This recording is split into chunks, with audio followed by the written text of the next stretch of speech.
You're listening to the Coconut Avenue Radio and Podcast Network.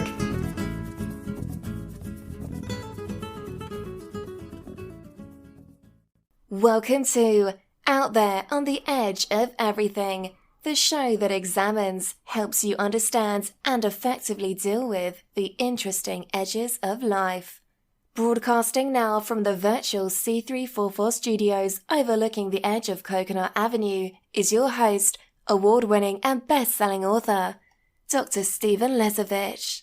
Hi, this is Dr. Stephen Lesovich out there on the edge of everything. This episode is entitled, What is Your Attention Span? To maintain my law license, I'm required to take 30 hours of continuing legal education, which I call CLEs, to keep up on recent changes in the law. I was watching a CLE video where I heard something very interesting. The instructor in that CLE said the average person with the average concentration and an average attention span hears only about 60% of all the words that are said to them, and they retain only about 10% of what they hear. Therefore, the average person learns only about 6% of what they hear. That discussion reminded me of something else I heard about concentration time periods and attention spans. There was a series on television from NFL Films about pro football teams called A Football Life. There was a 2-part episode about the Green Bay Packers in the 1960s and Coach Vince Lombardi entitled A Football Life, How Vince Lombardi Saved the Packers Franchise. Now on my blog post at slesovich.com I have a link of that particular video from NFL Films. Jerry Kramer, the NFL Hall of Fame football player who played the guard position on the offensive line for the Green Bay Packers in the 1960s, shares a story about being yelled at by Coach Vince Lombardi, the coach of the Green Bay Packers at the time. When Coach Lombardi was yelling at Jerry Kramer for doing something incorrectly in practice or a game, Jerry would be frequently checking his shoe shine, or in other words, sitting there looking down at his feet and being discouraged. Coach Lombardi caused Jerry Kramer to check his shoe shine because he was not concentrating on what he was doing. In one incident during practice, Coach Lombardi said to Jerry Kramer, "Mister,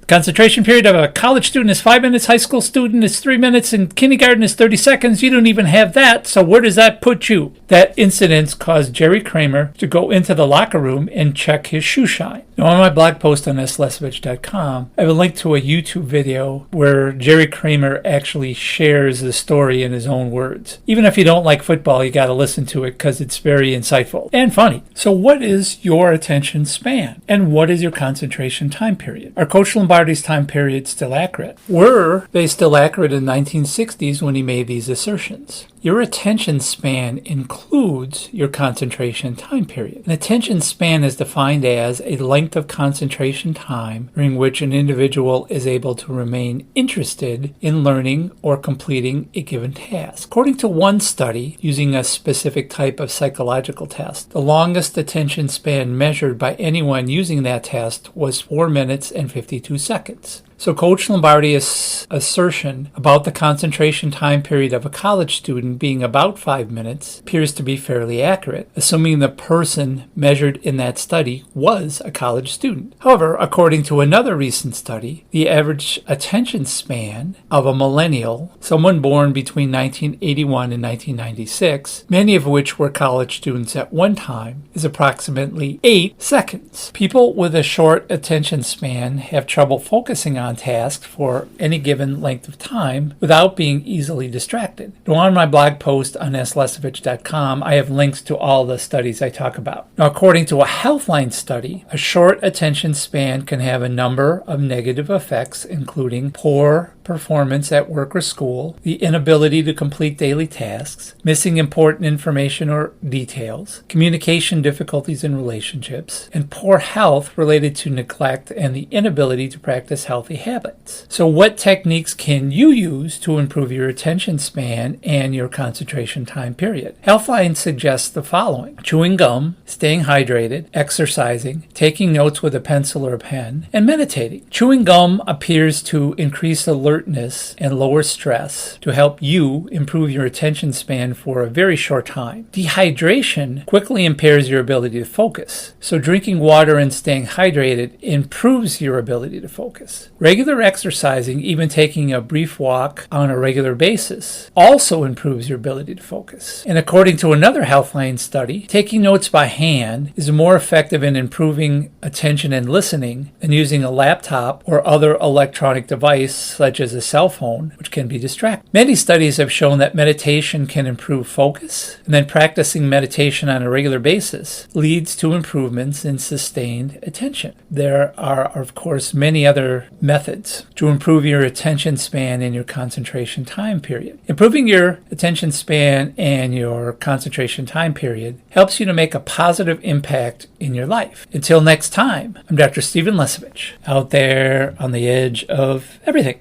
You have been listening to Out There on the Edge of Everything, the show that examines, helps you understand, and effectively deal with the interesting edges of life. For more information on your host, Dr. Stephen Lesovich, please visit slesovich.com. For more information on prior and future shows, please visit coconutavenueradio.net. This is the Coconut Avenue Radio and Podcast Network.